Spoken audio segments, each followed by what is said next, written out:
A battle-scarred veteran lives alone in a snowbound forest, his heart long frozen by war, until his aging canine companion bolts into a blizzard and leads him to a dying black girl buried in the cold. No one else came. No one else cared. But in that moment between death and survival, a family began. Where in the world are you watching this from, and what time of day is it for you right now?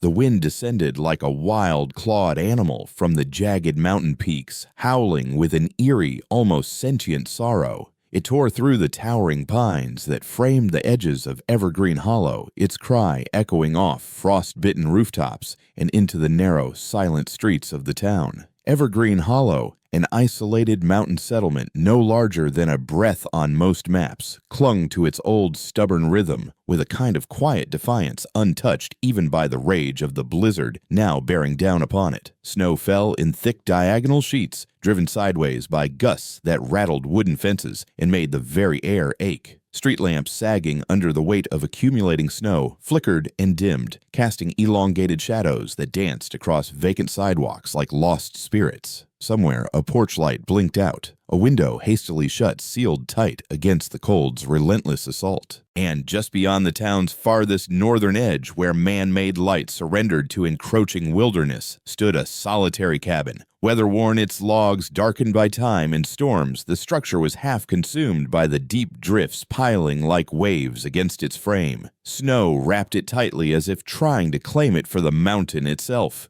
Inside that shelter, Arnold Maynard sat on the edge of his bed, unmoving. The silence that filled the room was not peaceful. It was thick and suffocating, a silence that pressed into the walls and down into his chest like damp wool. The faint rhythmic creak of pine beams overhead was the only indication that time still passed. Arnold's build was that of a man shaped by discipline and years of demand, broad shoulders, a lean, wiry strength that came from surviving more than thriving. His face bore the map of battles long finished, but never fully left behind hard jawline hollowed cheeks, the kind of sharp, permanent lines drawn not by age, but by trauma. A thin white scar sliced through his left brow, like a memory that refused to fade. His unshaven jaw, dusted with the growth of several days, was tight with thought. The lamplight above his head was soft amber and kind, but it could not erase the hollowness under his eyes, nor the way his mouth remained set in a line of quiet tension. A deep ache gnawed at his right shoulder, an old wound from surgery after a mortar blast in Mosul.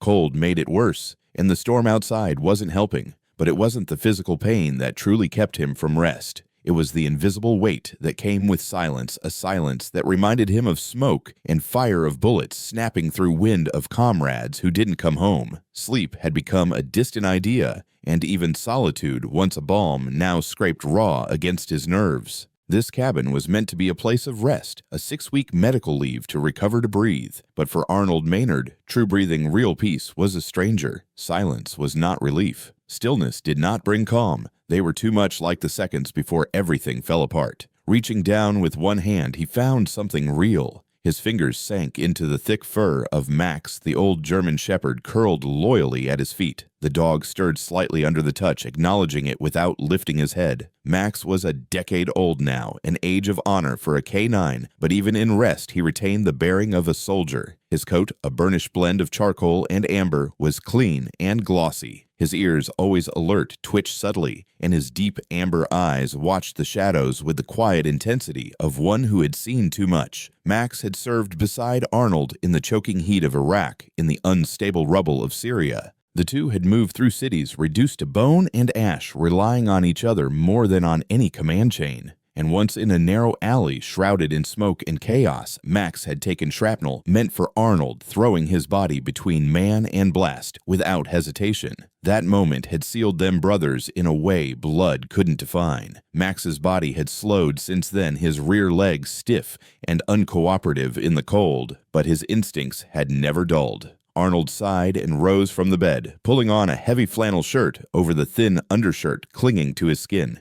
He reached for the thick winter coat hanging by the door, the familiar weight settling over him like armor. The storm outside screamed against the cabin's windows, the snow now moving not just downward, but sideways, horizontal knives of ice in the dark. According to the forecast, the blizzard would only worsen through the night. With the muscle memory of years in combat, Arnold opened the cabin door and stepped halfway into the bitter air, his eyes scanning the perimeter, not because he feared anything in particular, but because vigilance had long since become reflex. His breath fogged instantly, vanishing into the frozen void. That was when Max moved. No bark, no sound. 1 second the dog was still. The next he was upright, muscles taut, tail rigid, ears locked forward like radar. His nose lifted to the wind, drawing in something unseen but urgent. And then, without a flicker of hesitation, Max bolted. He leapt down the porch steps and vanished into the blinding storm. "Max!" Arnold's voice was sharp, instinctual, cutting into the storm, but it was immediately swallowed by the roaring wind. He didn't hesitate. He jammed his feet into his boots, yanked on his gloves with hurried, practiced motions, and charged into the snow, after him, the cabin door banging shut behind him. The world outside exploded into white. The wind hit like a blow, slapping his face, needling his skin, turning each breath into a struggle. Snow stung his eyes. His flashlight beam barely reached beyond a few feet, yet he pushed forward, heart-pounding, not out of fear, but from the certainty that Max had seen something. And Max never ran without a reason. Not anymore. Max Arnold Maynard's voice tore through the night, but the storm swallowed it whole, as if the wind itself refused to let sound escape. There was no time to think. His body moved on instinct, battle-hardened, honed by years of survival. He jammed his feet into his boots, yanked on his gloves with frantic urgency, and surged out the door into the unforgiving dark. The cold met him like a strike to the face, sharp, blinding, merciless. Snow pelted his skin in violent gusts, needling his cheeks and slicing at the exposed edges of his neck. Each inhale seared his lungs with air so frigid it felt like breathing ice. The flashlight beam he carried barely pierced the chaos, its weak cone of light lost in the swirling madness. But he pressed forward, eyes scanning heart-pounding feet crunching into the snow as he followed the deep, unmistakable paw prints that cut sharply down the hill toward the edge of the trees. Max had run with purpose. Arnold knew it. The dog wasn't chasing instinct or shadows. This wasn't training or habit. It was intention. And whatever he had sensed out there in the dark, Arnold knew it mattered. 10 minutes dragged by like hours. His legs were soaked to the knees, snow clinging and melting into his pants, chilling him to the bone. His gloves were wet stiff, barely keeping the cold from clawing into his fingers. Every strained movement sent a stab of pain through his damaged shoulder, a raw, familiar fire that nearly buckled his steps. But he didn't slow.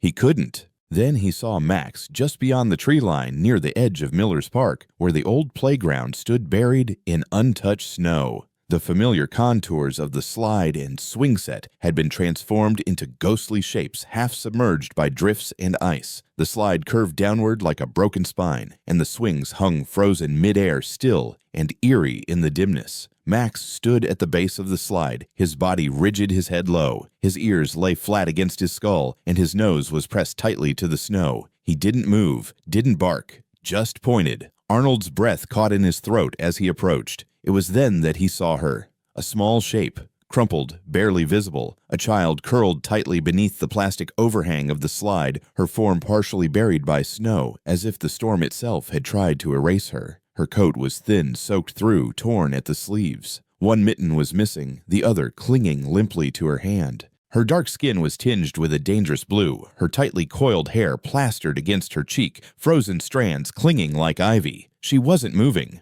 Arnold dropped to his knees without a second's thought, the cold snow instantly seeping into his trousers. Max stepped back with a low, sorrowful whine, as if he too recognized the fragility of the moment. Arnold reached forward gently, brushing away the snow from the girl's face with shaking hands. "Hey," he said, his voice rough and cracking from wind and worry. "Hey, kid, can you hear me?" For a breathless moment there was nothing, then barely a flicker. Her lips parted. Her voice was no louder than the wind. "I'm sorry, Mom." She whispered her words, slurring with exhaustion and delirium. "I'll be good." And then she was still again. Arnold didn't hesitate. There was no room for panic, only action. He pulled her into his arms, shocked at how feather-light she was, how her limbs folded as if she were made of paper. He wrapped her in his coat with practiced efficiency, drawing her against his chest, trying to share every ounce of heat his body could give. Her skin was like ice. Her heartbeat, barely there, fluttered against his own, like the wing beat of a dying bird. He looked at Max, his breath coming in clouds. "Go home, boy.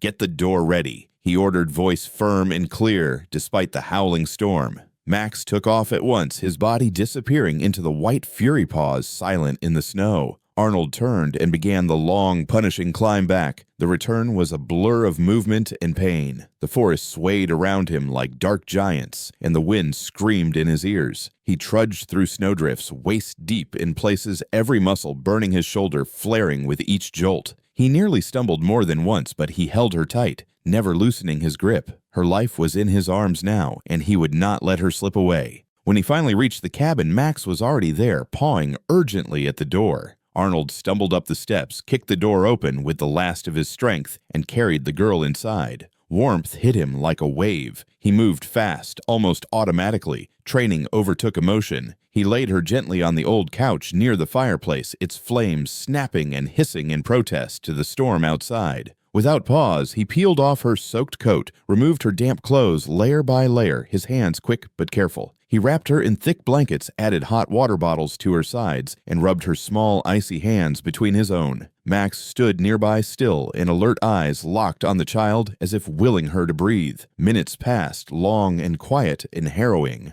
Arnold crouched nearby, watching for any sign of change, his breath ragged and uneven. He had faced death before, but never quite like this. Never this helpless. Never this intimate. Then finally her chest rose, fell, then rose again. Not strong, not steady, but more than before, and more again after that. Arnold exhaled deeply, a sound more like a sob than a breath, and looked over at Max. The old shepherd had lowered his head to his paws, his ears still flicking toward the child. "You found her," Arnold whispered, his voice breaking on the edges of gratitude and disbelief. "You damn old hero."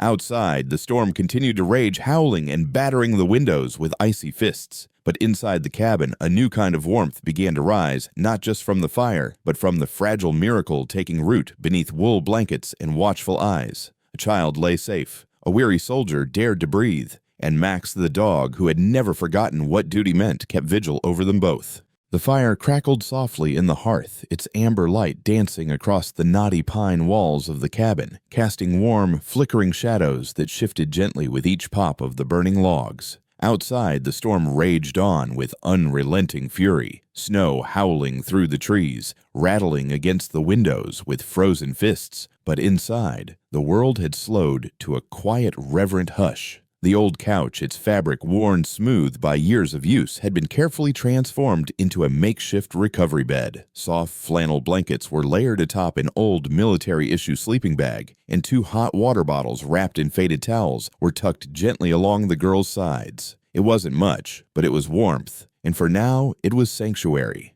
Esther lay motionless, bundled deep within the blankets, her small form barely making a rise beneath them. Arnold Maynard hadn't moved much either, not since he'd carried her in from the snow and laid her gently on the couch, hands shaking, breath still uneven from the effort. For the first hour, he had simply watched her chest rise and fall in slow, uncertain rhythm, each breath feeling like a fragile miracle earned against the odds. The blue tint had faded from her lips, but her cocoa-toned skin still stood in stark contrast against the white bedding. Her lashes, thick and curled, were clumped together from melted frost. Strands of her dark, tightly coiled hair clung damply to her forehead, cooling now in the soft heat of the cabin. Her hands remained cold to the touch, small, delicate things, but her pulse had steadied into something resembling hope. Arnold crouched beside her once more, moving with care as he dabbed her forehead with a warm cloth. His fingers were slow, deliberate, as if afraid even the slightest motion might undo what little progress she'd made.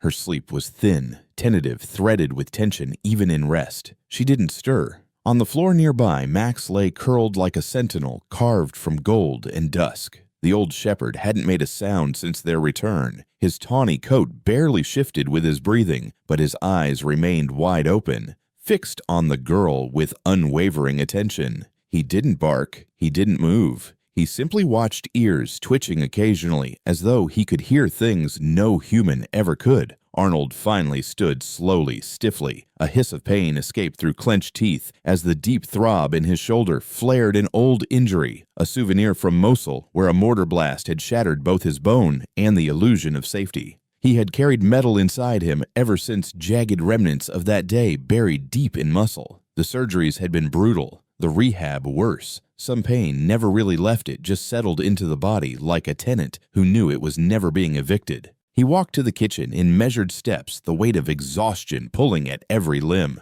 With one hand, he flicked on the old electric kettle, then leaned against the counter as the silence folded around him again. His eyes drifted unfocused, and his thoughts wandered to Claire Jocelyn, his older sister. Claire had always been fiery laugh, fiery opinions, fiery defiance. She had been vibrant, stubborn, full of sharp edges and bright energy. And then she disappeared. Not physically at first, just emotionally, 1 inch at a time, the day their father disowned her. Claire had left Evergreen Hollow, pregnant at 19, carrying nothing but a swollen belly and a canvas bag slung over her shoulder. Their father, a rigid old-school sheriff, had branded her a disgrace in front of the whole town. Arnold still remembered the moment. Her eyes had glistened, but her chin had never dropped. She'd walked out with her spine straight. He hadn't seen her since. Letters came at first, brief, hesitant things, but even those had faded. He still kept them stored in a box he couldn't bring himself to open. Now a child slept just a few feet away, and despite the years that had passed, the resemblance was undeniable. The kettle shrieked, suddenly yanking him from his thoughts. He poured the boiling water into a chipped mug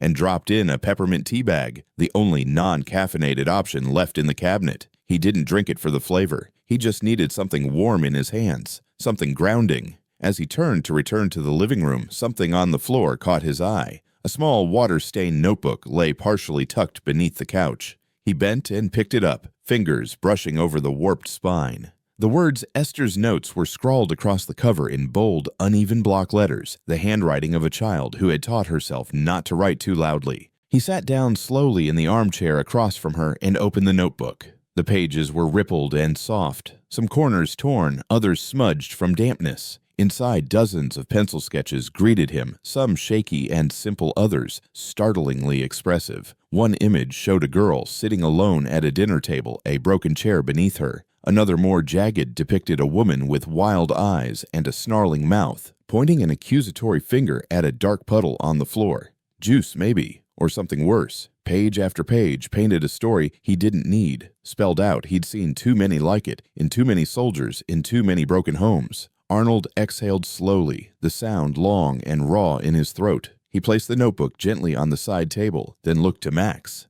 The dog's ears flicked. "Yeah," Arnold murmured, his voice soft, threaded with something that sounded like both sadness and resolve. "I think we've got ourselves a storm survivor." Hours later, the girl stirred. Outside, the sky had dulled to a flat steel gray. The snow no longer came in violent flurries. It now drifted in steady, silent sheets, like ash falling over the land. Esther opened her eyes, slowly blinking up at the ceiling with the groggy disorientation of someone who hadn't expected to wake up. She turned her head slightly and saw Max first. The dog raised his head. His tail thumped once against the wooden floor. She stared at him, unreadable. Then she looked at Arnold. "You're not police," she whispered, her voice so faint it nearly disappeared. "No," he replied, keeping his voice gentle even. "My name's Arnold, and this here's Max. He's the one who found you." She didn't respond. Instead, she reached for the blanket, pulling it more tightly around her thin frame. A protective gesture, instinctive, defensive. "You're safe here," he said, soft but sure. "No one's coming for you. You're not in trouble." She sat up slowly, every movement stiff and uncertain, like her body was still trying to remember how to obey her. Her hand shook slightly as she reached for the notebook. Without a word, Arnold passed it to her. She took it and clutched it tightly to her chest, like it was the only solid thing left in the world. "Did you read it?" she asked, not accusing, just tired. "I did," he said. There was no apology in his voice, only quiet honesty. "I thought you were dying. I wanted to understand." Esther said nothing after that. But she didn't run, and that to Arnold meant more than words. Later that afternoon, he made her broth from frozen homemade chicken, heating it slowly with herbs and cracked pepper until the steam filled the cabin with something comforting. She sat at the table, Max lying protectively at her feet. Arnold stayed across from her, careful not to crowd her. She ate quietly, almost mechanically, each spoonful cautious, like she didn't quite trust it wouldn't be taken away. After the meal, her voice broke the silence again. "Can I stay tonight?" He looked at her, met her eyes. "You can stay as long as you need." She dropped her gaze to her lap. "They might look for me." Arnold's voice was steady, unflinching. "Do you want them to find you?" She didn't offer an answer, only lowered her eyes slightly, her fingers tightening around the edge of the blanket draped over her knees. Arnold Maynard didn't press her. He recognized that kind of silence, the kind born not from rebellion or stubbornness, but from exhaustion, mistrust, and too many promises broken before. That night, after the dishes were cleared and the fire stoked one last time, Arnold quietly prepared the spare room. The cabin had 2 bedrooms, though the second was rarely used, mostly housing old storage boxes, folded linens, and the kind of forgotten clutter that tends to accumulate over years lived in isolation. He cleared the cot, shook out the flannel sheets, and added a thick quilt, then stacked an extra wool blanket at the foot of the bed, just in case. He placed a space heater near the corner of the room and turned it on low, just enough to ward off the creeping cold that always settled in the walls overnight. He didn't ask if she wanted the room. He simply made it ready. And when she wandered down the hallway, later saying nothing barefoot and quiet, he simply nodded and gestured toward the cracked door. She disappeared inside without a word. Sometime around 3 in the morning, Arnold startled awake. His body was damp with sweat, his breath caught somewhere between a gasp and a shout. The remnants of a dream clung to him, the sharp percussion of distant gunfire, the acrid smell of sand and smoke, the shriek of incoming rounds, and for a long moment he lay frozen in the dark, his heartbeat thunderous in his chest. He reached instinctively toward the foot of the bed. Max wasn't there. The space where the old shepherd usually lay was empty, the blanket undisturbed. Arnold sat up slowly, rubbing his face once, then pushed off the covers. The wooden floor was cold beneath his feet as he crept into the hallway, every creak of the boards beneath him sounding louder than it should. He moved silently, scanning the shadows. There, just outside the door to Esther's room, was Max. The dog was sprawled out across the floor like a sentry posted on duty. His head rested between his large paws, and though his eyes were closed, his ears flicked slightly at Arnold's approach. His tail didn't move. He didn't lift his head. He simply remained there, still solid present. As if guarding something sacred, Arnold said nothing. He only stood for a moment in the quiet, watching the way Max had positioned himself as a shield between the girl and the world. Then he turned back and returned to bed, the ghost of a memory still heavy on his chest, but tempered now, just slightly, by the warmth of something else.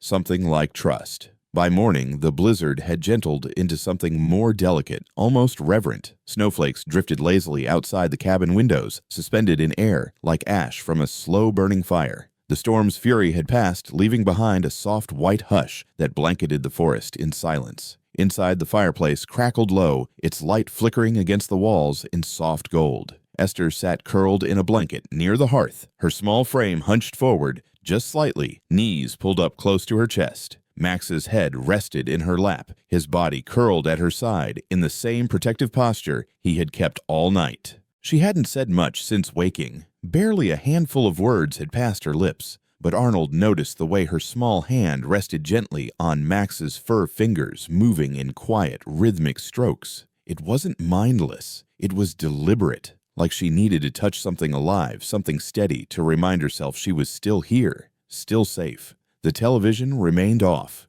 No music played. There was only the soft sound of firewood popping and the occasional groan of old wood adjusting to the cold. Arnold sat on the stairs nearby, a chipped ceramic mug warming his palms, the scent of coffee rising in thin steam. He watched her for a while in silence, then let his eyes drift toward the window. He thought of Claire, his sister again, of what she might have done in his place. She had always been better with people, with pain, with knowing when to speak and when not to. He'd been a soldier. She'd been the firebrand with a soft core. It was strange the way the dead kept speaking long after they were gone, sometimes louder than the living. By mid-afternoon, a soft knock came at the front door. Not urgent, not timid, just quiet, deliberate. Arnold opened it to find Clara Jenkins standing on the porch, bundled in her thick coat, snow clinging to the hem of her flannel shirt. The lines of age and weather had carved her face into something strong but kind. Her gray blonde hair was pinned into its usual knot, and her gloved hands held a heavy container wrapped in a kitchen towel. She offered a dry smile, her voice low and even, as always. "Arnold, figured the storm might have knocked you off your supply run." Arnold stepped aside, accepting the container with a nod of thanks. It was warm, probably stew. Clara always brought food that could feed more than one person, even when she knew he lived alone. As he stepped out onto the porch with her for a moment of quiet privacy, Clara's sharp gaze drifted past him and into the cabin. Her eyes paused on the small figure curled near the fire, and then on Max lying protectively beside her. "She all right?" Clara asked softly. "She will be," Arnold replied, his voice quiet but certain. "She's not mine, but she needs somewhere to be." Clara didn't ask for more. She simply gave one slow nod, a gesture full of understanding older than words. "Then this is the best place she could have ended up," she said, and that was all. She didn't press, didn't pry, just turned and walked away, her boots crunching softly through the snow as she disappeared between the pines. Arnold watched until the trees swallowed her from view, then closed the door behind him. When he turned, he saw Esther gently stroking Max's ear, her lips close to his head as she whispered something he couldn't make out. Her voice was too soft, and whatever she was saying wasn't meant for him. But Max heard. His tail thumped once on the floor, slow, sure, steady. Arnold stood in place for a moment, taking it in, and for the first time in what felt like weeks, he felt something stir inside his chest. It wasn't relief, not quite joy, but something like peace. Small, quiet, but real. The storm had passed, but the cold remained an unwelcome guest that lingered long after the wind's fury had died down. It seeped into the bone of the valley, buried itself in the earth, and clung to the trees like a shadow that refused to leave. Outside, the landscape had transformed into something eerily beautiful. Untouched snow lay smooth and glassy pristine and blinding under the pale winter light. Long, jagged icicles hung from rooftops and eaves like crystal fangs, catching the light with every slight movement of air. The world appeared calm, serene even. But inside Arnold Maynard's quiet cabin, another kind of storm was just beginning to stir. Esther sat at the small wooden table in the corner of the room, her back slightly hunched as she bent over a worn notebook, a pencil moving steadily across the page. Her small legs swung rhythmically beneath her chair, never quite touching the floor. She didn't speak, didn't hum, didn't shift more than she had to. Her focus was absolute. The scratch of her pencil against paper blended with the low crackle of the fire, the only two sounds in an otherwise hushed cabin. Max lay stretched out beneath the table, head resting on one large paw, his eyes never straying far from the girl. He watched her with a stillness that carried weight, the kind of quiet attention born not just of instinct, but of loyalty, waiting, listening, guarding. Arnold stood at the kitchen counter, one hand gripping the handle of a tin coffee mug, the other massaging the back of his neck. Sleep had not been kind to him. It had come in fits and fragments haunted by questions he hadn't yet voiced. He turned slightly, glancing toward the table toward her, then toward the mantel where an old photo frame sat half sunken in dust and memory. The image inside was soft with time, a younger Claire Jocelyn with her arm looped tightly around a teenage Arnold, both of them awkward in their smiles, their faces sun-flushed and full of something that felt like hope. The resemblance was undeniable. Esther had the same sharply defined jawline, the same large, thoughtful eyes that always seemed to see too much and speak too little. Claire's eyes. Arnold's voice broke the stillness. "Esther," he said softly, evenly, not wanting to startle her, "can I ask you something?" She didn't look up, but after a moment she nodded once. "Your mother," he said, his voice tightening slightly. "What was her name?" The pencil stopped. Her small hand froze mid-stroke, hovering over the page. Her shoulders tensed visibly, a tiny shift that said everything. When she finally answered, her voice was so quiet it nearly disappeared beneath the fire's murmur. "Claire," she whispered. "Claire Jocelyn." Arnold's breath caught in his throat. The mug in his hand wobbled slightly before he set it down with care. For a long second he said nothing. Then slowly, like peeling back a memory he'd long tried to bury, he spoke. "She was my sister." He said the words weighted with something raw and reverent. "My name's Arnold Maynard. He hesitated, then finished softly. "I'm your uncle." Esther lifted her head. There was no gasp, no wide-eyed shock, just a long, steady gaze. Her expression was unreadable, but her eyes held a quiet certainty. She nodded once, almost as though this revelation didn't surprise her, almost as if somewhere deep inside she had already known. "She talked about you," she said after a pause. Her voice was thin but steady. "She had a picture of you and her. She kept it in her coat. She told me one day we'd come find you, when it was safe." Arnold's jaw clenched, the muscles twitching. His hands curled into fists at his sides. For years he had told himself he'd done what he could, that Claire had chosen to leave, that her silence had been her decision, not his failure. But now, sitting across from the child she'd left behind, those carefully built rationalizations felt like hollow scaffolding. "Why didn't she?" he asked, his voice barely above a whisper. Esther looked down again, her gaze fixed on the half-filled page in front of her. "She got sick," she said flatly, "coughed all the time. Then she stopped getting up. Then she was gone." Arnold lowered himself into the chair across from her. The wood creaked under his weight, echoing through the quiet. Max stirred slightly, lifting his head to rest it gently on Esther's foot. She flinched at the contact at first, then relaxed into it, leaning slightly toward the dog's solid warmth. "Where were you living then?" Arnold asked, his voice soft, careful. "With Daria and Wayne," she said, barely louder than before. At the mention of those names, Max's ears flicked sharply, and a low, rumbling growl began to build in his throat, instinctive, protective, unprovoked, but not unfounded. Arnold noticed immediately. "Daria," he repeated, "your stepmother." Esther nodded slowly. "She didn't like me," she said. "She said I was the mess Claire left behind." Her hand tightened around the pencil. Her voice began to tremble, but she didn't cry. "She said I was too quiet, too weird, that I ruined things." Max stood now, walking out from beneath the table to press his sturdy body against her legs.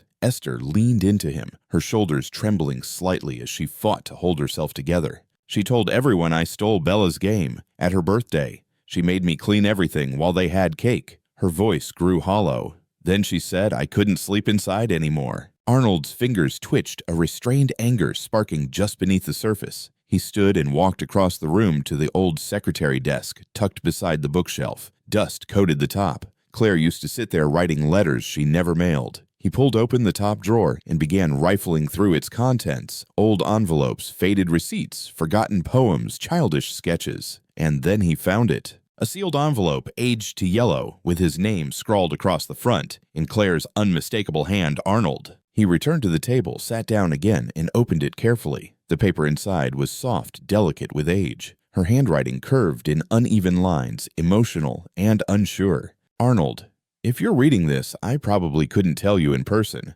I never meant for us to end like we did. You were my rock once. I know I disappointed you, but Esther, she's not a mistake. She's the one good thing I did right. If anything happens to me, and if by some grace of God this finds you, please don't let her end up lost. She deserves more than I gave her. Love, Claire." He read it once, then again. He laid the letter gently on the table, smoothing it with both hands. Esther watched him silently. "That's your mom's handwriting," he said, his voice quieter now, reverent. Esther nodded. "I used to trace the letters with my fingers," she murmured. "Words have weight." Arnold looked at Max, who now sat upright beside her, ears pointed toward the door, body tense. "You knew, didn't you?" he muttered, more to himself than anyone else. "You picked her out of that storm like you were looking for someone. Like you could smell her blood." Max barked once, deep, sharp, and full of knowing. Then stillness again. Arnold stood and walked to the bookshelf, pulling out a photo album he hadn't touched in years. The pages creaked as he turned them. Childhood birthdays, summer lake trips, Claire in her favorite denim jacket, always grinning like she was in charge of the whole damn world. "She never told us," Arnold said softly. "Not Mom, not Dad, not me. She just left. They didn't want me." Esther replied, her voice not bitter, just factual. Arnold turned back toward her. "That's not true." She tilted her head, eyes steady. "Then why did they call me a burden?" He had no answer. That night, after Esther had gone to bed and Max resumed his post outside her door, Arnold sat by the fire. In one hand he held the letter, in the other the old photo. His face was shadowed by the firelight, sharp with thought. Somewhere behind him, the old wall clock chimed twice. Outside, snow had begun to fall again, soft, steady, unthreatening, just quiet. Arnold looked down the hallway toward where Max lay, and he whispered into the warm hush, "We're not going to lose her too." The snowfall had softened into a slow, ceaseless drift flakes tumbling lazily from the overcast sky like embers from a dying fire. Across the hills and rooftops of Evergreen Hollow, a hush had settled the world, blanketed in white. What once had roared and howled now fell in silence, as if the storm had emptied itself of rage and left only the memory behind. The cabin nestled quietly at the edge of the pines stood out like a breath of warmth exhaled into a frozen world. Inside, a fire glowed steady in the hearth, its light pulsing softly against the walls, casting a golden hue over the room. But there was tension in the air, unspoken and coiled. Arnold Maynard paced near the front window, arms crossed tightly over his chest jaw, clenched with the strain of uncertainty. His eyes were fixed on the snow-covered yard where fresh tire tracks marred the pristine white carving, a path that ended just before his porch. Parked there humming quietly was a silver government-issued SUV,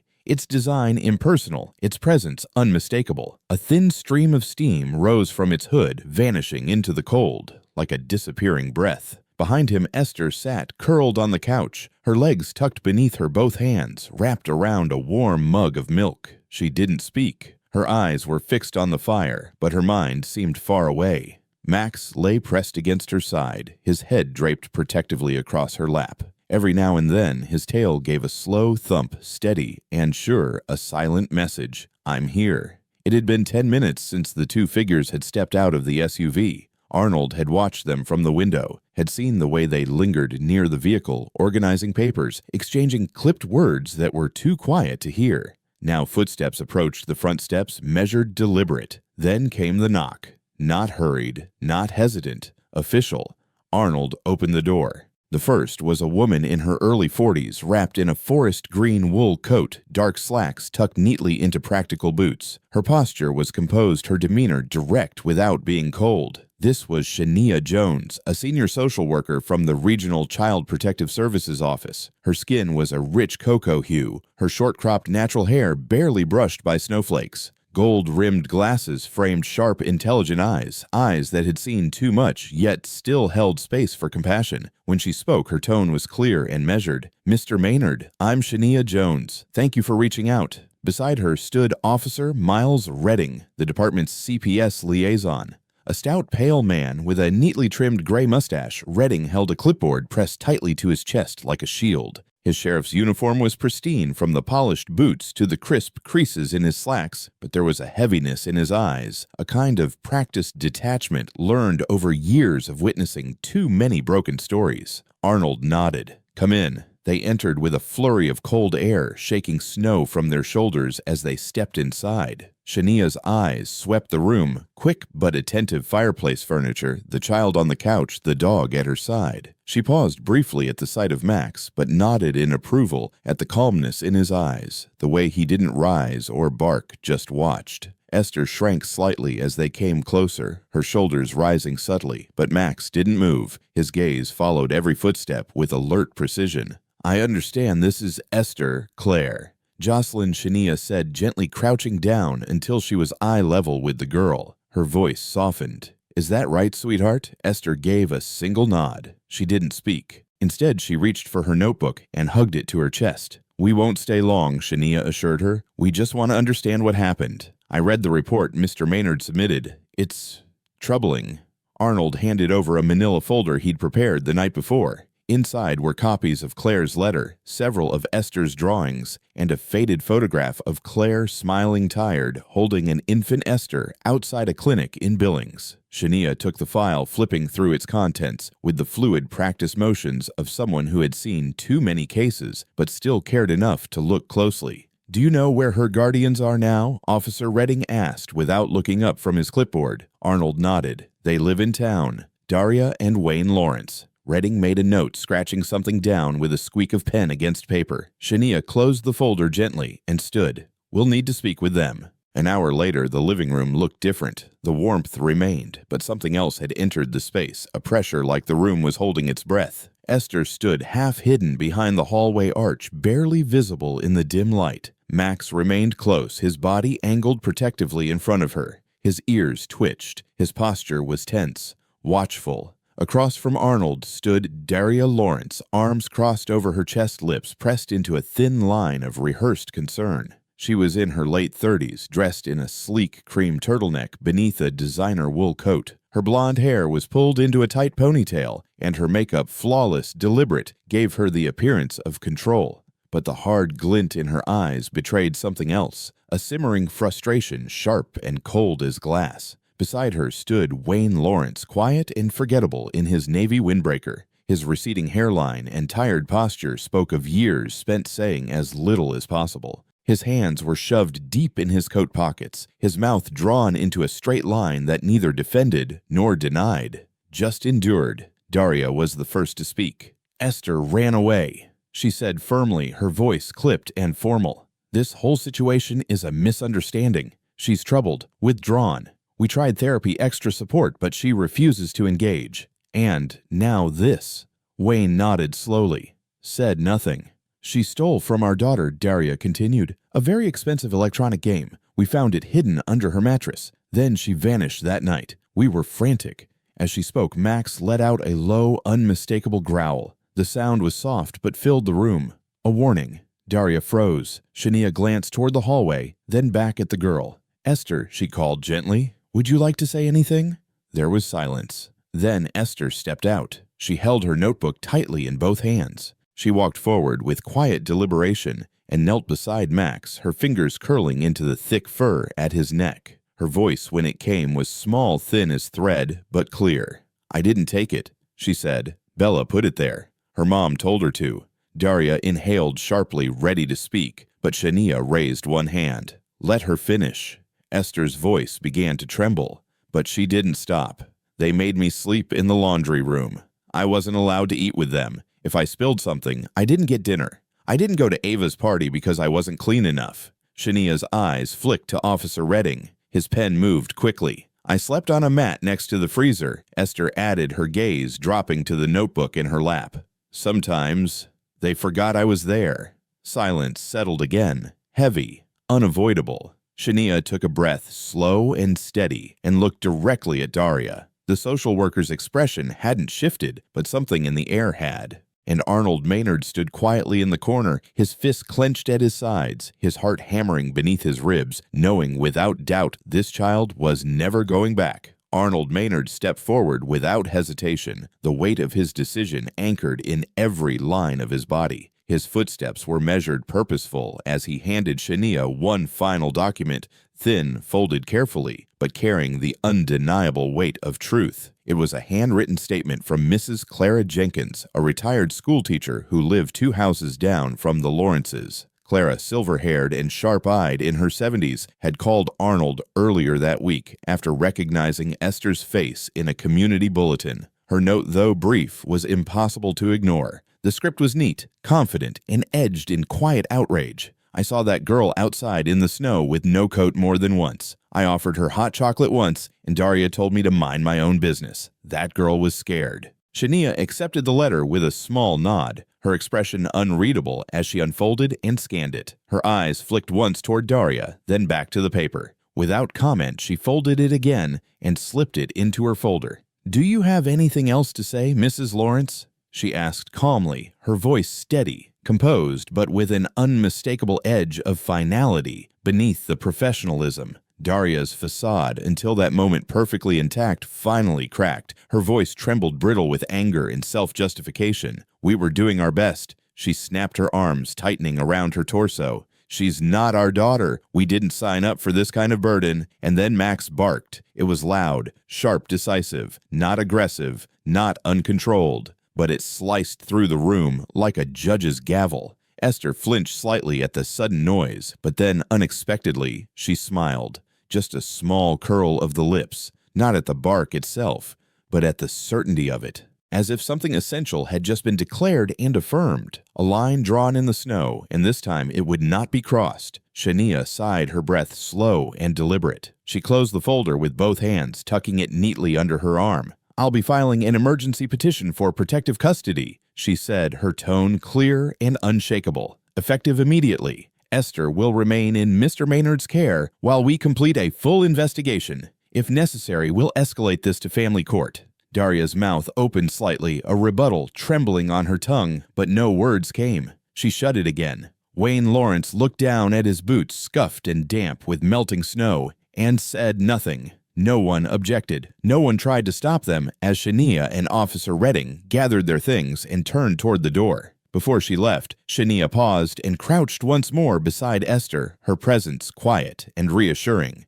"Will you be okay staying here for a while?" she asked gently, looking the girl in the eyes. Esther nodded, once her hand resting on Max's head. "Max is here," she whispered, as if that answered everything. Shania smiled, and this time it was warm and unguarded. "That's a very good reason," she said softly, then stood and walked out into the cold. The snow still clung stubbornly to the edges of the courthouse steps, like the last bones of winter, pale, brittle, and half buried in slush. Above Evergreen Hollow, the sky remained a pale, washed-out gray, the kind that held the chill close, even when the sun made a timid appearance behind the clouds. Inside the municipal courthouse, warmth came only in flickers. The old radiator hissed beneath the windows, its tired clanking a futile battle against the draft creeping through the warped panes.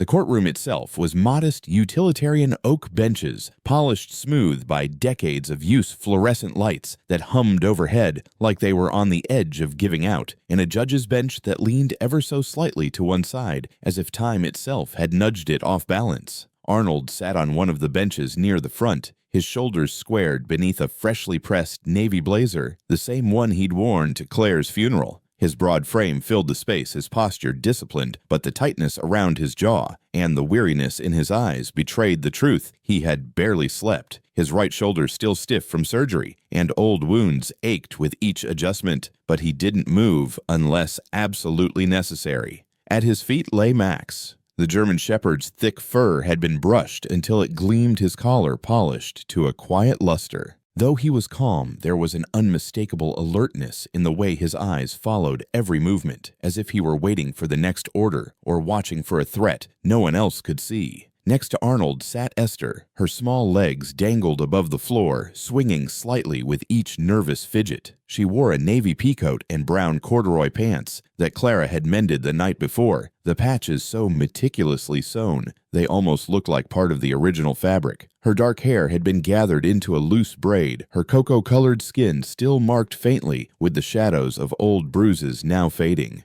Resting in her lap was the small spiral notebook, the same one she never let out of reach, her hands curled tightly around it like a talisman. She hadn't spoken much that morning, but when they entered the courtroom and Max had followed her without a leash or hesitation, she had leaned close to Arnold and whispered, "He's better than a lawyer anyway." At the front of the room stood Judge Evelyn Hayes. In her early 50s, Judge Hayes radiated the kind of quiet authority that didn't require volume to command a room. Her auburn hair was neatly cut to her shoulders, and instead of the traditional black robe, she wore a deep burgundy one, a subtle defiance no one questioned anymore. Her pale blue eyes were sharp, but not cruel. When she looked at you, it was clear nothing escaped her notice. Court is now in session for the matter of temporary custody regarding minor Esther Claire Jocelyn, she announced. Her voice was calm, measured, built to cut through chaos, but never cause it. Across the aisle sat Daria and Wayne Lawrence. Daria looked polished to perfection. She wore a tailored navy coat with a silk scarf looped tightly at her throat, her dark lipstick severe against the pallor of her skin. She sat rigid, her posture impeccable, her chin raised just enough to suggest superiority. But tension pulsed at her temples, and the set of her jaw told another story. Wayne, in contrast, slouched slightly. He wore a gray pullover and tan slacks, his eyes darting from corner to corner of the room, as though hoping something, anything, might let him leave unnoticed. He looked like a man who'd made peace with silence a long time ago. The hearing began swiftly. Formalities were exchanged, names, confirmed roles, clarified. Then came Arnold's submission, a certified DNA report from the Missoula State Lab establishing with 99.9% certainty that he was Esther's maternal uncle. Alongside it were copies of Claire's letter, handwritten, desperate, full of love and regret, photos of her holding Esther as an infant, and an affidavit from Clara Jenkins detailing her observations and suspicions. Judge Hayes read through the documents with a face carved from composure. She made precise notes in the wide ledger open before her, her pen gliding methodically. She didn't react, not visibly, but the air shifted slightly as if something fundamental had begun to take shape, and Arnold, seated beside the niece he had only just found, waited, not with fear, but with purpose. This time, he wasn't losing anyone. Then came the moment that sat like a cold stone in everyone's stomach, the moment no one in the courtroom truly wanted to face, though all knew it had to come. Judge Evelyn Hayes lifted her eyes from the documents before her. Her voice, when it came, was firm but tightly controlled, like a steel blade wrapped in velvet. "Mrs. Lawrence," she began, her tone steady and unmistakably pointed, "you have stated under oath that Esther Claire Jocelyn exhibited behavioral issues while under your care, and that she was caught stealing a personal item belonging to your daughter. Do you still stand by this claim?" Daria Lawrence inhaled sharply, her fingers twitching as they adjusted the silk scarf at her throat, a nervous gesture barely masked by her outward poise. She leaned forward in her seat, clasping her hands tightly in front of her. "Yes, Your Honor," she said, her voice brittle with rehearsed confidence. The device in question, a handheld gaming console, was found hidden in Esther's belongings. Her behavior had become increasingly difficult in the weeks leading up to her disappearance. She was disrespectful, withdrawn, and sneaky. "We were doing our best to manage it." Judge Hayes nodded once, absorbing the statement without expression. "Understood. Is your daughter Bella present today?" "She is," Daria answered, her eyes flicking quickly toward the rear of the room. Her voice had dropped slightly, tension coiling in her throat. The bailiff moved quietly to the door, returning moments later with a small girl in a velvet dress that looked like it belonged at a holiday recital, not a courtroom. Bella Lawrence, only 7, entered hesitantly. Her blonde hair had been tied in twin ribbons, her cheeks scrubbed pink. The wide-eyed confusion in her gaze was layered with something deeper, something older, the kind of nervous dread found in children who have learned to read the room before they speak. Judge Hayes leaned forward slightly, softening her voice, but not her gaze. "Bella," she said gently, "I'd like you to tell me what happened with the toy. Just in your own words. No one here is going to be angry with you." Bella's eyes darted toward her mother. Daria gave her a tight smile, one that looked more like a warning than encouragement, a silent command masked as maternal calm. But the girl hesitated. Her gaze drifted down toward Max, who had lifted his head, ears pricked. Then to Esther, who sat utterly still, her arms wrapped around her worn notebook like a life preserver. There was a long pause. Then Bella looked up at the judge and whispered, "I lied." The air in the courtroom vanished. For a moment, no one moved. No one even breathed. "I put the game in Esther's blanket." She continued, her voice so soft it was nearly swallowed by the silence. "Mommy told me to. She said Esther was taking up too much space." The silence was deafening. Daria's mouth dropped open in a silent gasp, her carefully composed face flickering with panic. "Bella," she hissed. Wayne Lawrence sat up straighter, alarmed, his voice rising. "Judge, she doesn't know what she's saying." But Judge Hayes raised one hand, palm up, and both parents fell silent instantly.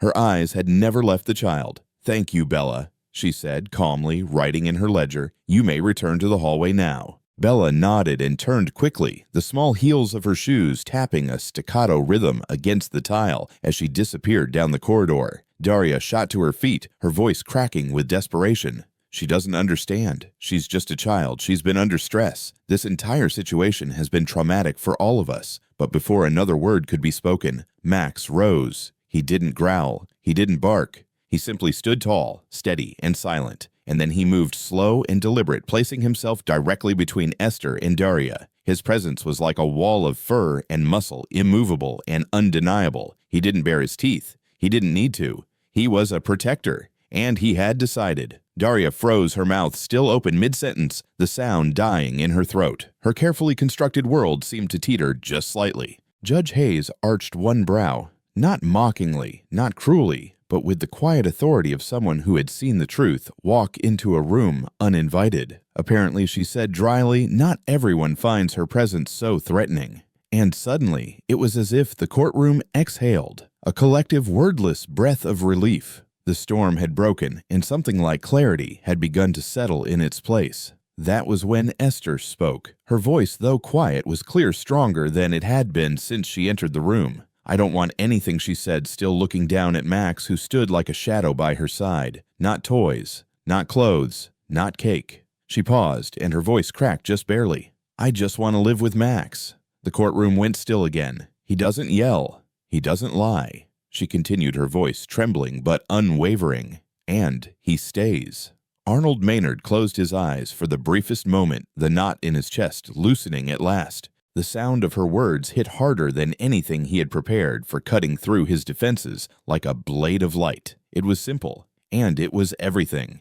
Judge Hayes inhaled slowly, then let her breath go, folding her hands atop the bench. Her next words were deliberate, carved from both law and mercy. This court acknowledges the credible evidence of neglect and emotional abuse. With the verified familial relationship between Mr. Maynard and the minor, and in light of Miss Bella Lawrence's sworn statement, I will issue a provisional order of placement. Effective immediately, Esther Claire Jocelyn will remain in the care of Mr. Arnold Maynard, pending further investigation and follow-up by Child Protective Services. Daria looked as if she had swallowed something cold and hard. Her mouth moved, but no sound emerged. Wayne didn't react at all, his eyes fixed on the floor as though he wished he could sink into it. Judge Hayes closed the folder on her bench with a quiet but definitive snap. Then she glanced toward Max, who was still standing guard, unmoved by victory or judgment. Let the record show, she said, her voice soft but resonant, that sometimes the most loyal witness doesn't need to speak at all. The days that followed the custody hearing unfolded like the earliest melt of winter, slow, tentative, yet undeniably real. Outside Evergreen Hollow remained under the dominion of frost, the snow thick and stubborn, along the slopes the air still sharp with cold. But inside Arnold Maynard's cabin, something softer had begun to take root. The warmth that now filled the home came not just from the steady crackle of firewood in the hearth, but from the subtle shift in rhythm, one that spoke of healing, of rebuilding, of breathing without fear. A new cadence hummed gently through the aging structure, the sound of small footsteps on worn floorboards, the soft clatter of dishes in the kitchen, the occasional burst of quiet laughter, still tentative, but no longer rare. It was as if the old bones of the cabin were beginning to stretch and settle, responding to the presence of life that was no longer just survival. Max's panting slow and steady had become a kind of constant heartbeat to it all, ever present and reassuring. Esther no longer jumped at the kettle's whistle or flinched at a raised voice calling her from the next room. Her movement through the space had grown more fluid, more certain. Her eyes, once shadowed by the instinct to scan doorways and corners, now lingered on book spines, frost-etched windows, and above all, on Max. The old German Shepherd was her shadow, her anchor. Wherever she went, Max followed, always. Even now, with the first light of morning cracking open across the ridgeline, Esther trudged through the thick snow in the backyard, her boots crunching through powder that reached her shins. Her coat was zipped to her chin, her knit hat tugged snug over her ears. She paused every few steps to glance back at Max, who moved with effort but determination behind her. His gait had slowed. The stiffness in his hind legs was no longer just seasonal. Arthritis had settled in, quiet but cruel. But Max didn't complain. He never had. Every morning when Esther reached for her coat and scarf, Max would rise slowly, deliberately stretching out his limbs before following her outside, as if nothing in the world could deter him from being by her side. This morning, Esther stopped beneath the tall pine tree at the edge of the property. Snow had gathered at its base in soft, uneven mounds like the backs of sleeping animals. Max gave a soft grunt and lowered himself onto the snow beside her, resting his gray-flecked muzzle on the toe of her boot. Esther reached down and gently stroked the fur between his ears, her mittened hand moving slowly, reverently. "You always come," she whispered. Max thumped his tail once the smallest motion, but it said everything.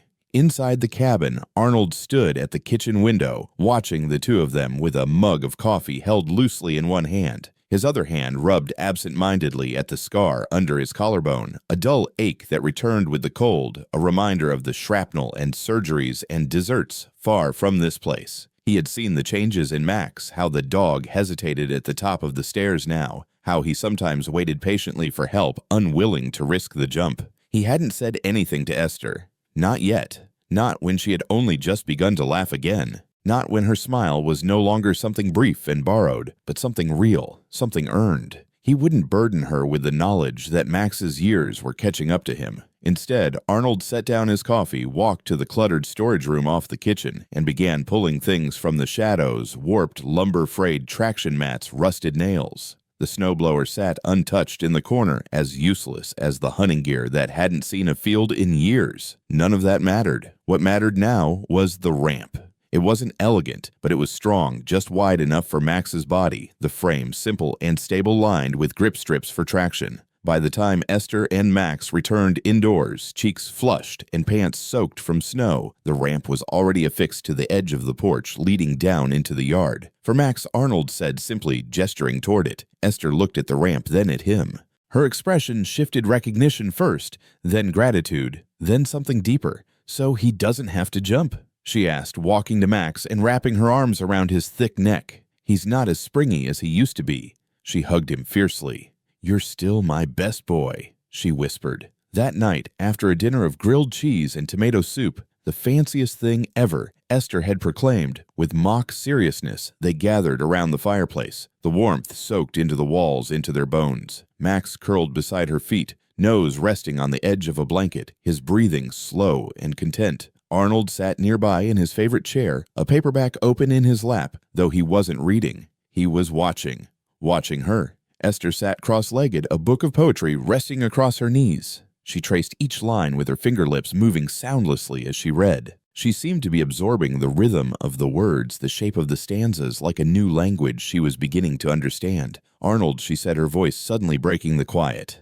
"Yeah," he replied, glancing up. What did Claire like to read? The question surprised him, but he smiled. A slow, wistful smile that reached the corners of his eyes. "She loved ghost stories," he said. "The scarier the better. The kind with creaking floors, locked attics, wind howling through shut windows. The kind that gave you chills." Esther giggled softly. She didn't get scared. No, Arnold said with a small chuckle of his own. She said it made her feel alive. Said fear was just another kind of electricity. Esther nodded, thoughtful. "Can I read one?" He stood, walked to the shelf, and pulled down an old leather-bound collection. Its spine cracked, its pages worn from years of rereading. He handed it to her with the same care one might offer an heirloom. She opened it gently, reverently, as if it might fall apart under careless hands. She began to read, lips moving again, her breath sinking with the meter of the tale. And in that moment, Arnold saw something take root in her, something not loud or dramatic, but unmistakably profound.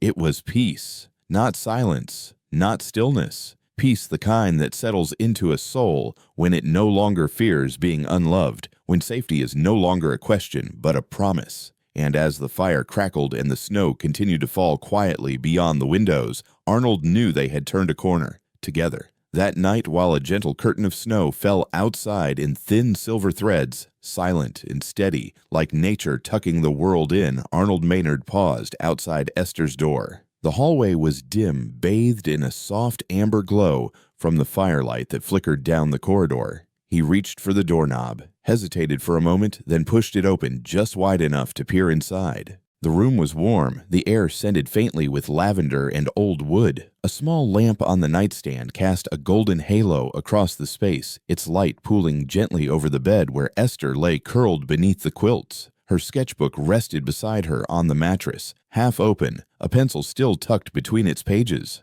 Her arm was draped protectively over Max's massive frame, her fingers resting on his fur, the way a child clutches a beloved stuffed animal in her sleep. Max lifted his head as Arnold stepped into the doorway, his deep brown eyes blinking slowly. His muzzle was streaked with gray now, and though his breathing was steady, it was slower, labored in the way that aging creeps in like fog. Arnold crouched beside him, lowering himself onto one knee with a quiet grunt, and reached out, running his calloused hand gently over the old dog's head. "You did good, old man," Arnold murmured, his voice low and roughened by emotion. "You did real good." There was no bark, no tail thump, just a long, contented sigh from Max before he let his eyes drift shut again. Arnold lingered there for a few more seconds, his hand still resting on Max's fur, as if silently offering thanks. The next morning, soft winter light spilled through the frosted kitchen windows, casting long shadows across the wooden table. Arnold found Esther already up-seated in her usual chair, her knees tucked to her chest, her face intent. Spread out before her was a drawing, carefully shaded in pencil, a picture of Max standing proudly at attention, with a small girl beside him, and jagged mountains rising in the background like sentinels. Above them, in Esther's neat, deliberate handwriting, were the words, "My first friend." Arnold said nothing. He didn't need to. Instead, he walked to the fridge, poured a glass of orange juice, and placed it beside her, then sat down next to her in silence. It was the kind of silence that spoke of understanding of shared space, of knowing when words would only get in the way.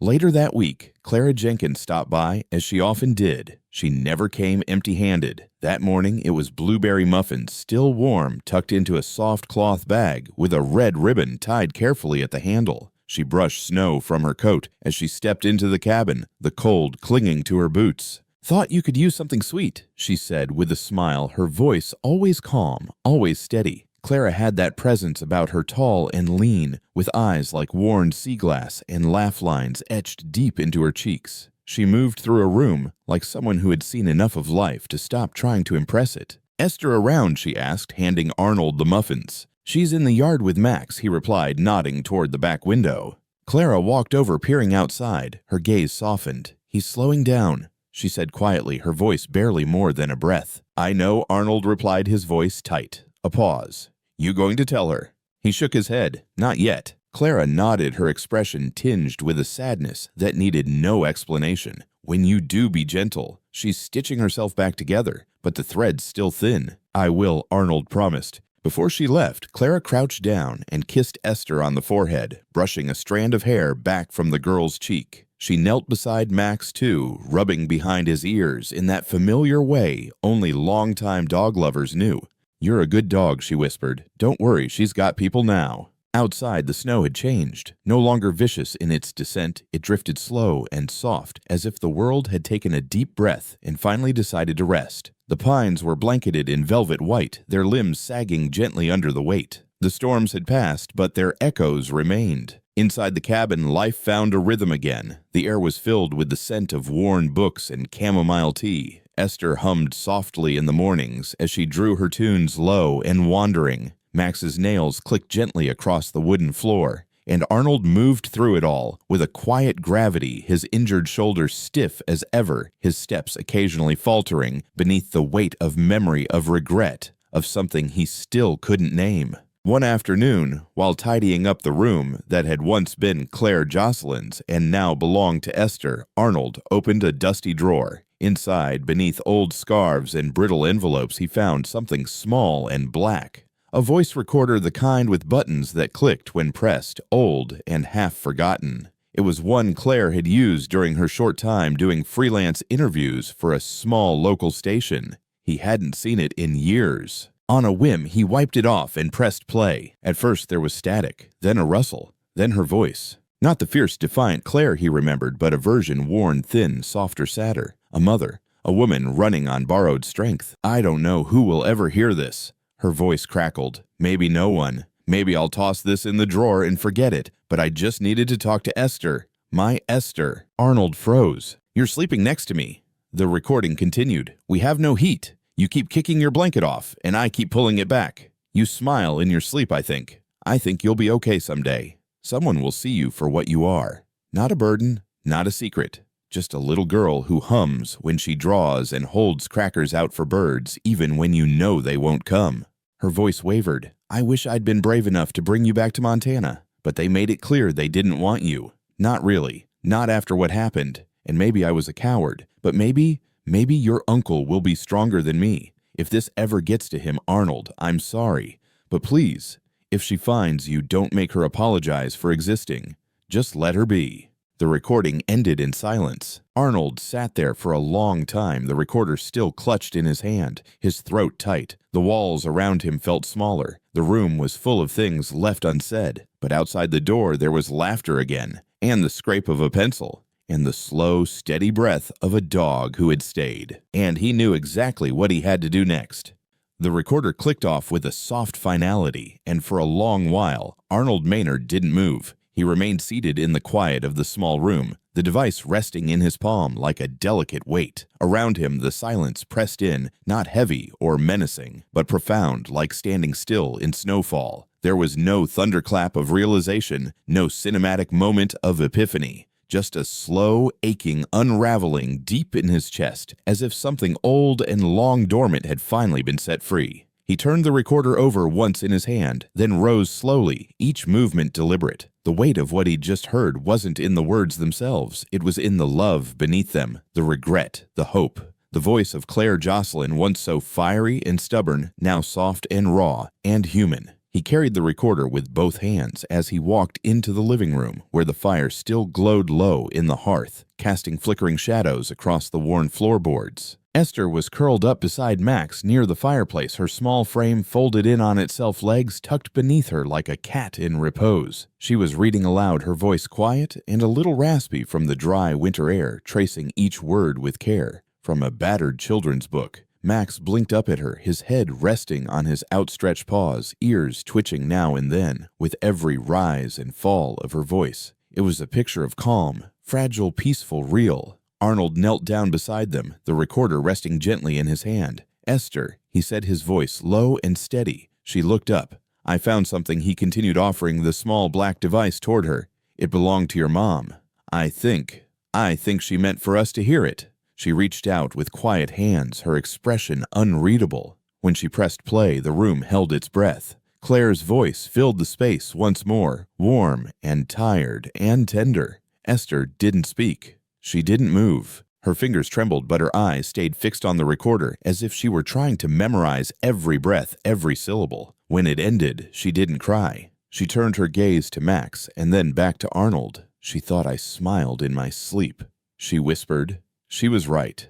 That night the snow began again, fine featherlight falling in steady hushed curtains across the roof and windows. It whispered along the sills, clung to the trees like lace. Arnold sat at the kitchen table long after the fire had faded to embers, a mug of untouched tea cooling beside him. In front of him lay a stack of paperwork and a ballpoint pen. He drafted the first version of the petition for full custody. No more delays. No more temporary stays or holding patterns. Claire had asked, no, pleaded for a chance at safety for her daughter, and now Arnold would give her that. Not as a duty, not because of blood, but because it was right, because Esther wasn't a visitor anymore. She was his. This was her home now. In the gray hour before sunrise, a sharp, sudden sound jolted him awake. A thump, heavy, unnatural. He shot out of bed, heart-pounding feet finding the cold floor in a rush. He ran into the hallway where he found Esther kneeling on the wooden boards, still in her pajamas, her small arms wrapped tightly around Max. "He won't wake up," she whispered, voice breaking apart at the edges, her wide eyes filled with rising panic. "He was trying to follow me to the bathroom, and he just fell." Arnold dropped to his knees beside them. Max lay motionless, his side rising only faintly, like a whisper. His breathing was shallow, his body frighteningly still. Arnold pressed a hand gently against his ribs. Cold, far too cold. "We need to get him warm," Arnold said, his voice calm but urgent. "Blankets, go get blankets now." Esther scrambled away and returned moments later, dragging 2 thick quilts behind her. Together they wrapped Max tightly, layering warmth against his chilled frame. Esther pressed her cheek to his side, her arms around his neck, murmuring again and again, "Don't go, Max. Don't go. Please." The night dragged on. Arnold turned up the thermostat, brought the space heater closer, and sat beside them, shoulders hunched, body tense. Time lost all meaning. The only thing that mattered was the rise and fall of Max's breath and whether it would stop. Dawn crept in slow and pale, bleeding soft pinks and grays across the horizon. The fire had dwindled, but the cabin was filled with a different kind of warmth, grief, and hope woven into one. Then slowly, just barely, Max shifted. His paw twitched, his breath deepened, and then his tail thumped once against the floor. "He's okay." Esther gasped, the cry tumbling out of her like a bird freed from its cage. Her body shook with a sob. "He's still here." Arnold let out a breath he hadn't realized he'd been holding. "Yeah," he murmured, his voice thick. "Yeah, he is."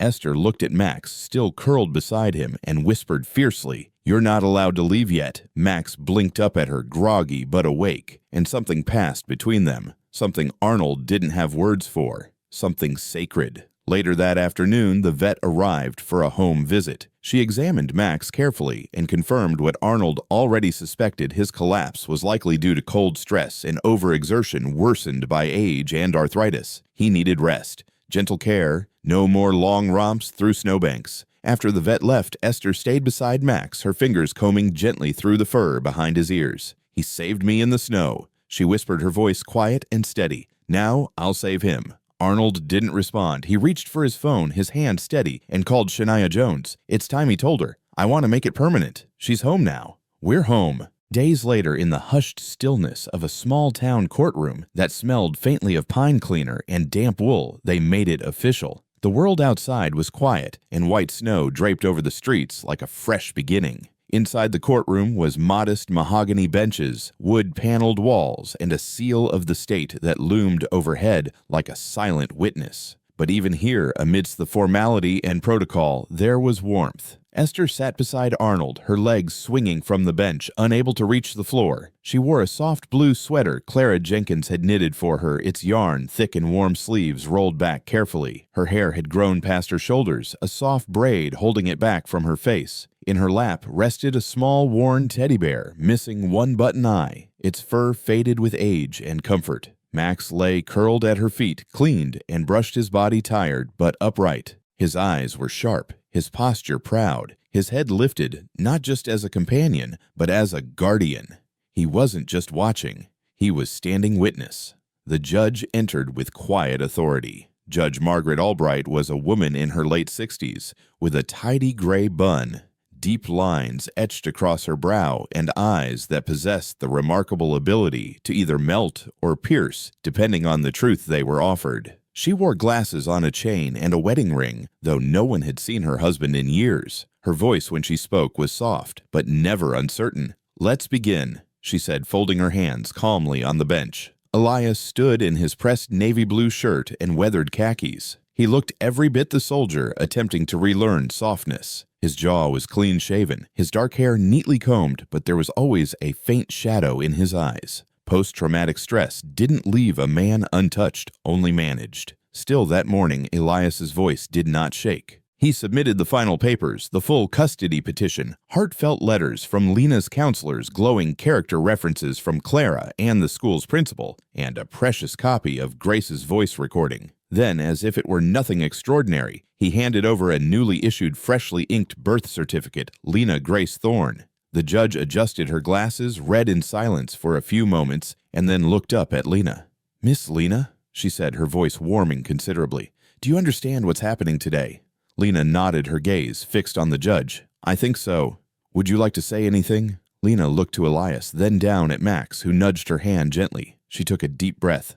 I don't want to go anywhere else," she said, her voice clear. "I don't want to be moved again. I'm not trouble. I just needed someone to find me."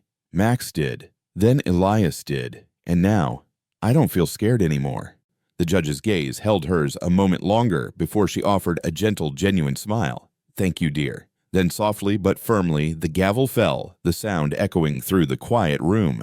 Custody is awarded to Elias Thorne. The name Lena Grace Thorne is hereby recognized by the state of Montana. This court session is concluded. It was done. Outside, the snow had started again, but it didn't feel like a weary waiting anymore. It felt like a quiet celebration. The cabin changed after that, not in its physical structure, but profoundly in its very soul. Lena's vibrant drawings soon filled the refrigerator door. Max's dog bed was now double padded and placed closer to the comforting warmth of the fire. Clara came by more often, sometimes with casseroles, sometimes with books, always with that grounded, reassuring smile that silently declared, "You're not alone." And Elias laughed more now, not often, not loudly, but genuinely, truly. Then came the day Lena asked, her eyes wide with a burgeoning idea. What if we made a place where kids like me could go when no one listens? Elias blinked, caught off guard. Like a home, like a place where Max would go if he were a person. The idea grew quietly, like frost, tracing intricate patterns on a window pane. With Clara's unwavering help and the tireless efforts of a few local volunteers, they converted the old ranger outpost down the hill into something entirely new. It had once been a forgotten depot, its windows broken, its floors warped by years of neglect. but they painted it a cheerful, soft yellow, repaired the leaky roof, and furnished it with warmth, vibrant color shelves brimming with books and comfortable bunk beds. They named it Max's Shelter. Above the front door, painted in Lena's careful blossoming hand, were the words, "Here, every child is found before it's too late." Local businesses, touched by their story, donated clothes. A retired teacher generously offered to tutor the children, and the mayor even showed up one afternoon with blankets and a smile that didn't quite reach his eyes. But it was a start. The cabin remained their cherished home, but the shelter became their profound purpose. Max, of course, was the honorary guardian. He greeted each child as if they were long-lost friends, even as his steps grew slower and his naps grew longer. He never missed a morning walk or the quiet sound of a child's sob. He would nudge their knees, gently rest his wise head on their laps, communicating in his own unique way, "You're seen." One late spring evening, as the last remnants of snow melted into mud and the mountains turned a vibrant green, once more Lena sat beside Max on the front porch. The air smelled like rich earth and recent rain. She wore a cheerful yellow sundress over her jeans, her feet bare, her arms long. Now she was growing fast. Max lay beside her, his fur thinned with age, his breaths deep and tired but steady. Lena rested a loving hand on his back. "You found me first, Max," she said, her voice soft with gratitude. "I'll never forget." He thumped his tail, once the smallest of gestures, but it was enough. Because some beginnings do not require fireworks. Some simply need a whisper in the snow, and someone or something who chooses to listen. Sometimes indeed the true miracles are not sudden or loud. Maybe they come softly through fur and frost, and the kind of enduring love that simply refuses to leave. Judge Margaret Albright entered the courtroom with the calm gravity of someone who had seen far too many broken families and hardened truths to be easily moved, but had never let it make her indifferent. In her late 60s, she carried herself with a quiet dignity. Her silver hair was swept into a neat bun at the nape of her neck, and her pale blue robe hung just so from her shoulders. Deep lines etched her brow, carved not just from age, but from years of listening. Truly listening to people at their worst and trying where possible to help them become something better. Her wedding ring glinted faintly in the light, though no one had spoken of her husband in years. Glasses hung on a delicate chain around her neck, but when she finally looked up from the bench, her eyes were as piercing as they were capable of kindness.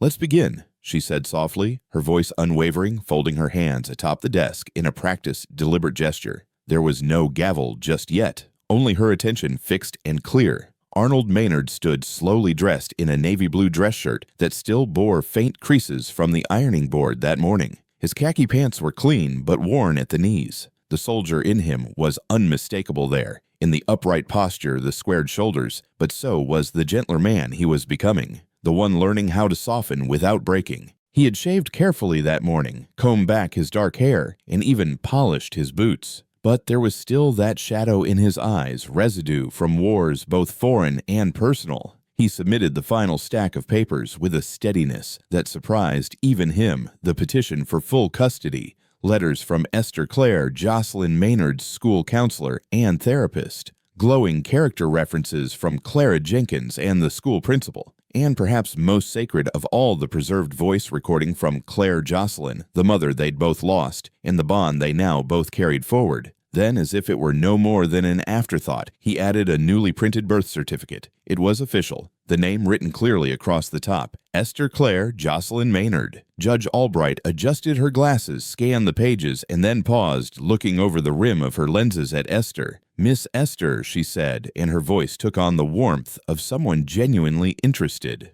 "Do you understand what's happening here today?" Esther sat straight in her chair, her small hands folded in her lap. She nodded. "I think so." She answered softly but clearly. "Would you like to say anything?" Sweetheart Esther's eyes flicked to Arnold, then down to Max, who nudged her hand with the tip of his snout. She took a breath, held it for a second longer than she needed, and exhaled. Her voice trembled but steadied. "I don't want to go anywhere else. I don't want to be moved again. I'm not trouble. I just needed someone to find me." She looked down at Max, her fingers curling gently into his fur. Max did. Then Arnold did. And now, "I don't feel scared anymore." The courtroom held still in the silence that followed. Not the stiff, awkward silence of strangers, but the respectful hush of something deeply heard. Judge Albright's gaze softened. "Thank you, dear," she said with sincerity. Then, with a controlled but resolute motion, she brought down the gavel.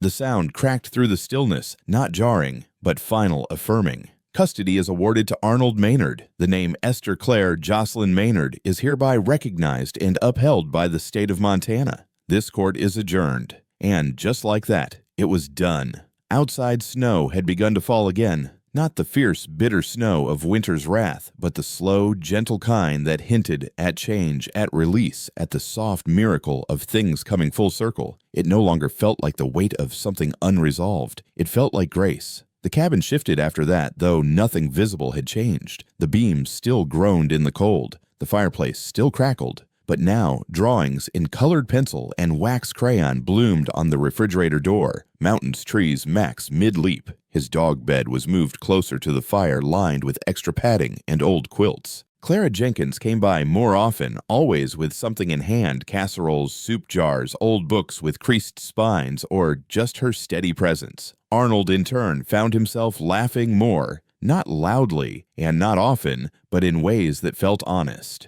Then one morning, Esther looked up from her cereal and said, "What if we made a place for kids like me? The ones no one listens to?" Arnold blinked, caught mid-sip of coffee. "Like a home," he asked. "Like a place Max would go if he were a person." She grinned. "Yeah, exactly." And just like that, the idea took root. With Clara's relentless support and a small but determined group of volunteers, they converted the old ranger outpost down the hill, once weather-beaten, nearly forgotten, into something new. They repaired the cracked floors, painted the walls a pale yellow that caught sunlight like joy, and filled the space with bunk beds, bookshelves, warm blankets, and a big table for drawing and eating and talking. They called it Max's Shelter. Above the doorway, Esther painted the words herself, letter by careful letter. Here every child is found before it's too late. Local businesses donated food coats and supplies. A retired teacher offered to tutor. Even the mayor showed up one day with a box of fleece throws and an awkward smile. It was imperfect, but it was beginning. Back at the cabin, Max remained the soul of their little world. He slowed, yes, his steps careful, his naps longer, but he never missed a child's arrival or a tear that needed answering. He would walk up, press his head into a trembling hand, and without a word, he would say, "You're not invisible. I see you." One spring evening, as the sun dipped behind the mountains and the sky glowed gold and lavender, Esther sat with Max on the porch steps. The world smelled of rain-soaked soil and wild violets. She wore a sundress over jeans, her bare toes digging into the warm earth. She had grown longer limbs, wiser eyes. But in that moment, she was still the girl Max had once pulled from the snow. She leaned over and placed a hand on his thinning back. "You found me first, Max," she whispered. "I'll never forget." He wagged his tail once, slow and soft but sure, because sometimes beginnings don't come with fireworks. Sometimes they arrive as whispers in the snow. And sometimes all it takes to save a life is a creature who listens, a man who stays, and a little girl who believes home can be something you build with love and time, and the promise that no one will ever be left behind again.